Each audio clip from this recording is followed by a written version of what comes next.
मीज़ान bank की बदतरीन service और fraud कटौती से आजिज बहुत बड़ी तादाद में लोग अकाउंट स्विच कर रहे हैं।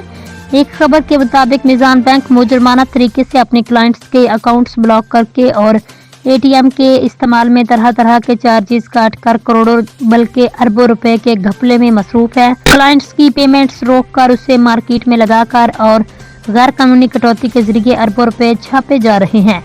लोग कटने वाली रकम को मामूली समझकर नजरअंदाज कर देते हैं, लेकिन यही रकम जब 1 या 2 करोड़ अफराद की कटती है तो ये अरबों तक पहुंच जाती है, लेकिन इसका नोटिस लेने वाला कोई नहीं।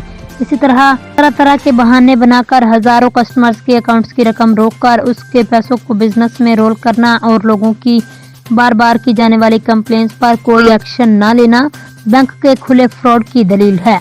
अवाम ने मुतल्लिका अदारों से अपील की है इस फ्रॉड की बाकायदा तहकीकात करवाई जाए और मुल्क की इकोनॉमी में ब्लैक मनी के इस सूरत को भी मद्देनजर रखकर इसमें मुलव्वस अदारों और अफराद के खिलाफ फौरी एक्शन लिया जाए।